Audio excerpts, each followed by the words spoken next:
Hello students, welcome and welcome back to the channel. आज का हमारा टॉपिक है क्लास 10th का the making of global world. Global का मतलब होता है गोल, एक ऐसी चीज जिसकी कोई ना स्टार्टिंग हो ना जिसका कोई एंड हो, जो आपस में कनेक्टेड हो। तो इसके अंदर हम यही देखने वाले हैं भी वर्ल्ड आपस में एक दूसरे के साथ कैसे कनेक्ट होना शुरू हुआ, यानी एक देश दूसरे देश के साथ कैसे कनेक्ट होनी शुरू हुई।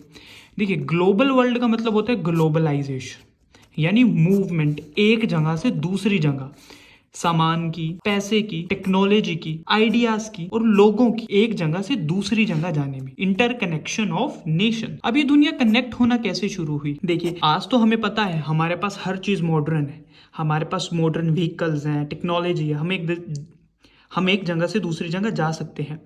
बट मॉडर्नाइजेशन से पहले भी दुनिया आपस में कनेक्ट कैसे? जो ट्रेडर्स हुआ करते थे, जो ट्रेवलर्स, वो नॉलेज की तलाश में एक जगह से दूसरी जगह जाया करते थे। ट्रेडर्स जो है ट्रेड अपॉर्चुनिटी, बिजनेस के लिए जाया करते थे। जो प्रीस्ट होते थे वो स्पिरिचुअलिटी के लिए जाया करते थे। और पिलग्रिमेज यानी तीर्थ यात्रा। अब ये जो लोग थे, क्या ये अकेले ट्रैवल किया करते थे?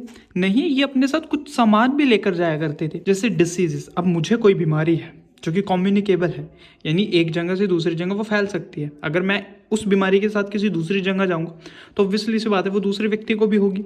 अपने साथ मैं पैसा भी लेकर जाऊंगा, सामान भी लेकर जाऊंगा, स्किल्स भी लेकर जाऊंगा। अगर मुझे फॉर एग्जांपल ड्राइविंग आती है, मैं एक ऐसे एरिया में जाऊंगा जहां पर ड्राइविंग लोगों को नहीं आती, तो मैं अपने साथ वो स्किल भी लेकर जाऊंगा, आइडियाज, फूड और टेक्नोलॉजी। तो लोग अपने साथ इन चीजों को साथ लेकर जाया करते थे एक जगह से दूसरी जगह। आज के टाइम तो हमारे पास हजार रूट्स हैं, हजारों रोड्स हैं, बट पहले के टाइम पर एक बहुत मेजर, एक बहुत फेमस रूट था जिसे सिल्क रूट बोलते हैं। ये एक लैंड और सी रूट जो कि एशिया, यूरोप और अफ्रीका को कनेक्ट किया करते थे। इसे सिल्क रूट इसीलिए बोलते हैं क्योंकि इस रास्ते के थ्रू सबसे जो ज्यादा सामान जाया करता था, सबसे वैल्यूएबल गुड जो ट्रांसपोर्ट हुआ करती थी, वो सिल्क थी। चाइना से अफ्रीका और एशिया में होकर और यूरोप तक सिल्क जाया करती थी। चाइना से यूरोप तक, एशिया और अफ्रीका में जो है चाइना से सिल्क इंपोर्ट हुआ करती थी सबसे ज़्यादा, तब इसे सिल्क रूट बोल दिया गया। अब ये सिल्क रूट क्या था? सिल्क रूट एशिया को यानी चाइना को अफ्रीका और यूरोप से जोड़ता था। ये चाइना से, इंडिया से, अफगानिस्तान, पाकिस्तान, इनसे यूरोप होकर जाता था। ईस्ट को वेस्ट से जोड़ता था, यानी इंडिया जो चाइना है उसे यूरोप और अफ्रीका के साथ जोड़ा करता था। अब इस सिल्क रूट से क्या क्या चीजें ट्रांसपोर्ट हुआ करती थी? देखिए, इंडिया से टेक्सटाइल, स्पाइसेस, चाइना से सिल्क और पोट्री, जो ये घड़े वगैरह होते हैं, ये सब चीजें कहाँ जाया करती थी? Europe and Africa. और अफ्रीका से क्या सामान आया करता था वापस ईस्ट में? गोल्ड और सिल्वर। यानी हम ये चीजें इनको ट्रांसपोर्ट किया करते थे और ये हमें ये चीजें। अब इस सिल्क रूट के थ्रू सिर्फ गुड्स, सिर्फ सामान ही नहीं ट्रांसपोर्ट किया जाता था, अलग अलग चीज़ें भी ट्रांसपोर्ट होती थी। और उनमें से एक है रिलीजन यानी धर्म, जो बुद्धिज्म, इस्लाम, क्रिश्चियनिटी, ये सारी चीज़ें भी इसी सिल्क रूट के थ्रू इधर से उधर। अब इंडिया के अंदर जो है बुद्धिज्म का जन्म हुआ, तो वो बुद्धिज्म के लोग जो मिशनरीज थे, जो प्रीस्ट थे, वो एक जगह से दूसरी जगह जाया करते थे अपने साथ अपने धर्म के आइडियाज लेकर दूसरी जगहों में। तो जिसके कारण एक रिलीजन भी स्प्रेड होना शुरू हुआ एक जगह से दूसरी जगह। तो ये एक बहुत इंपॉर्टेंट रूट है सिल्क रूट। अब देखते हैं फूड आइटम्स जो एक जगह से दूसरी जगह ट्रेवल करके गई थी, जैसे स्पैगेटी एंड पोटैटोस। देखिए, जो नूडल्स हैं वो चाइना के अंदर बने थे, हमें पता है, चाउमीन। बट ये चाइना से वहीं यूरोप में ट्रांसपोर्ट की गई, तो वहां पर इन्हें स्पैगेटी बोलते। उसी रूट के थ्रू लोग आया करते थे। अब मैं हूं, अगर मैं इंडिया के अंदर दाल चावल खा रहा हूँ, मैं यहाँ से अमेरिका के अंदर जाऊँगा तो मैं अपने साथ, वो मेरी डाइट तो जाएगी ना। तो इसी तरीके से चाइना से जो है यूरोप के अंदर जो है नूडल्स गई, वहां पर इन्हें स्पैगेटी बोलते हैं। अब यहाँ पर इंटरेस्टिंग चीज ये है, जो पास्ता है वो अरेबियन ओरिजिन का है, बट वो वहां से इटली में जो है ट्रेवल किया, वहां पर बहुत ज्यादा फेमस हुआ। तो आज भी जो पास्ता है वो इटली के नाम से जाना जाता है, इटालियन पास्ता। अभी जो टमाटो, चिली, पोटैटो और मेज है, ये अमेरिकन ओरिजिन है, ये अमेरिकन ओरिजिन है। अब देखिए, अमेरिका की जो डिस्कवरी है वो 15th सेंचुरी सेंचुरी में की थी क्रिस्टोफर कोलंबस ने। इन्होंने अमेरिका की डिस्कवरी की थी। अभी क्रिस्टोफर कोलंबस एक यूरोपियन थे। अब इसने अमेरिका की डिस्कवरी की थी, तो इससे यूरोप को क्या फायदा हुआ था? सबसे पहली चीज तो ये न्यू क्रॉप्स, अमेरिका के अंदर बहुत अलग अलग तरीके की क्रॉप्स लगाई जाती थी, तो यूरोप को नई क्रॉप्स मिली। दूसरा ट्रेड एक्सपेंड, यानी उन्होंने बिजनेस बढ़ाया अपना, क्योंकि अमेरिका के अंदर बहुत ज्यादा रिसोर्सेज थे अलग अलग। सो यूरोप को बहुत फायदा हुआ अमेरिका की डिस्कवरी का। अब यहाँ पर ये चीज़ दिखाई गई है क्रॉप का ट्रेवल, यानी अगर हम यहाँ पर एक तरीके की क्रॉप लगाते हैं तो उसे ट्रेवल करना दूसरी कंट्री में इंपॉर्टेंट क्यों है? इसका एग्जांपल था इरिश पोटैटो फेमाइन।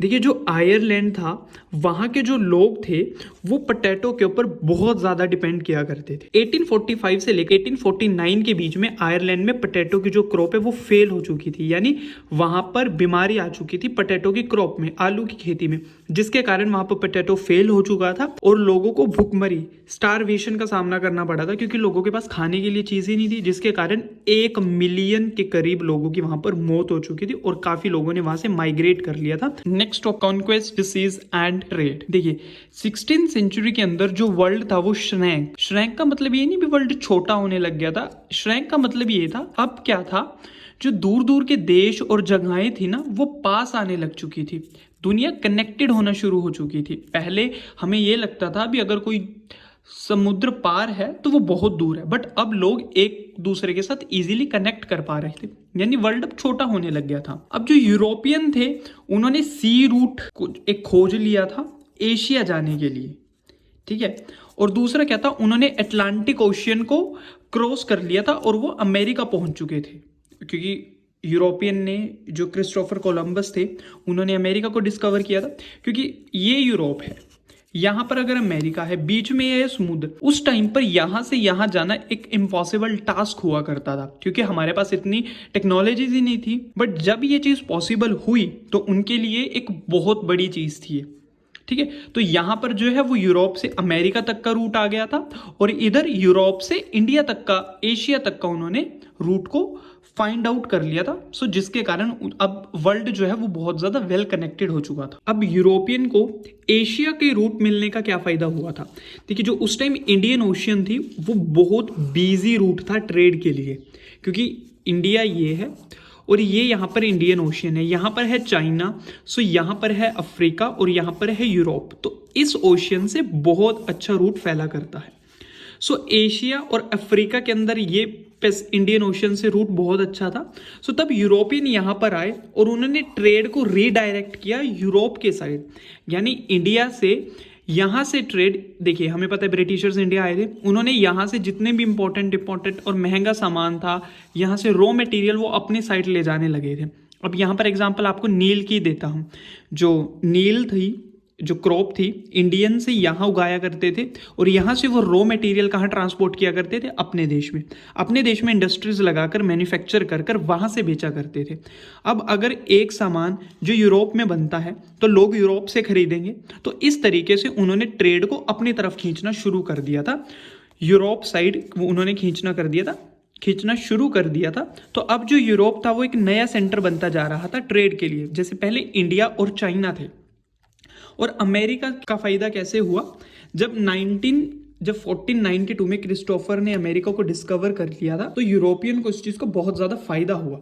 एक तो ये था वास्ट लैंड, यानी अमेरिका के पास बहुत ज्यादा जमीन थी और abundant resources, crop, silver, gold, यानी उनके पास, क्योंकि पॉपुलेशन कम थी और एरिया बहुत ज्यादा था, सो जिसके कारण उनको बहुत ज्यादा रिसोर्सेज की जो है एक्सेसिबिलिटी मिली, जिसके कारण यूरोप बहुत ज्यादा रिच होता चला गया। क्योंकि वो क्या करते थे, दूसरों का सामान उन्होंने लूटना शुरू कर दिया। अब जैसे यूरोपियंस को पेरू और मेक्सिको के अंदर बहुत ज्यादा सिल्वर के माइंस मिले। अब जिससे, अगर सिल्वर इतना प्रीशियस मेटल है तो अब उनको फायदा तो होना ही है उस चीज से। और यहाँ पर एक और चीज थी, एल्डोराडो एक तरीके का मिथ था, मतलब ये यूरोपियन के बीच में एक तरीके की अफवाह थी। साउथ अमेरिका के अंदर एक गोल्डन सिटी है, यानी जो गोल्ड से बनी हुई है। तो फिर क्या हुआ, इस सिटी की खोज में यूरोपियन के स्पेन और पुर्तगाल के लोगों ने जो है इस अमेरिका के ऊपर यानी अमेरिका को कैप्चर करना शुरू कर दिया उन्होंने, और लालच के कारण। तो अब उन्होंने अमेरिका को कैप्चर करने के लिए कोई हथियार, वॉर का इस्तेमाल उन्होंने नहीं किया ज़्यादा। उन्होंने वेपन क्या यूज़ किया था? Small pox, chikungunya. Small pox एक तरीके की बहुत डेंजरस बीमारी थी। ये क्या किया इन्होंने, अपने लोगों के साथ इस बीमारी के जर्म्स लेकर आए। अब जो नेटिव अमेरिकन थे वो, उनकी वीक इम्यूनिटी थी। वीक इम्यूनिटी उनकी इसीलिए थी क्योंकि वो आइसोलेटेड थे। अब मैं अपने कमरे के अंदर रहूंगा तो मुझे बाहर की दुनिया के बारे में थोड़ी ना पता रहेगा। इस तरीके से अमेरिकन थे, उन्हें बाहर की दुनिया के बारे में नहीं पता था। वो अपने देश के अंदर आराम से रहा करते थे, तो वो कमज़ोर थे। वो इस बड़ी बीमारी के लिए इतने रेडी नहीं थे। तो यूरोपियन अपने साथ ये बीमारी लेकर आए और नेटिव अमेरिकन के अंदर ये बीमारी फैला दी, जिसके कारण ये बीमारी बहुत ज़्यादा तेज़ी से वहाँ पर फैलने लगी और उनकी पूरी कम्युनिटी इफेक्ट हुई इस चीज़ से, जिसके अंदर हज़ारों लोगों की मौत हो चुकी थी। अब नेटिव अमेरिकन बहुत ज़्यादा कम हो चुके थे, जिसके कारण अमेरिका के ऊपर कब्जा करना उनके लिए बहुत ज़्यादा आसान हो चुका था। इसे बोलते हैं बायोलॉजिकल वॉरफेयर। यानी उन्होंने किसी फिजिकल एनर्जी का इस्तेमाल नहीं किया, उन्होंने बायोलॉजी का इस्तेमाल किया अमेरिका को कैप्चर करने के लिए। अब जो यूरोपियन लोग थे ये अमेरिका की तरफ इतना बढ़ क्यों रहे थे? देखिए 19वीं सेंचुरी से पहले जो यूरोप था वो पहले ऑलरेडी हंगर, भुखमरी का सामना कर रहा था, गरीबी, ओवर क्राउडिंग। यूरोप के अंदर पॉपुलेशन ज़्यादा थी और जगह उनके लिए कम पड़ रही थी। जिसके कारण यूरोपियन ने अमेरिका की तरफ जाने का डिसाइड किया। क्यों? क्योंकि एक तो वहाँ पर जगह बहुत ज़्यादा है, रिसोर्सेज बहुत ज़्यादा है, लाइफ उनको वहाँ पर अच्छी लगी।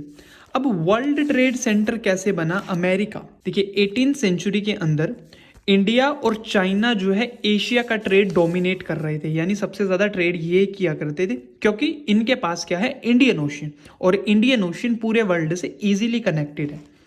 15वीं सेंचुरी के आसपास और उसके बाद जो चाइना है वो अपना ट्रेड रिड्यूस करना शुरू कर दिया, यानी ओवरसी ट्रेड। उन्होंने दूसरे देशों के साथ बिजनेस करना कम कर दिया, उन्होंने दूसरों देशों को अपना सामान देना बंद कर दिया, जिसके कारण जो वर्ल्ड ट्रेड है वो वेस्ट की तरफ शिफ्ट होना शुरू हो चुका था। तो ये था आपका topic, the making of global world. इसका हमने 1 से लेकर 1.3 तक सब टॉपिक्स किए हैं क्योंकि इतना ही हमारे सिलेबस के अंदर आएगा। Thank you so much.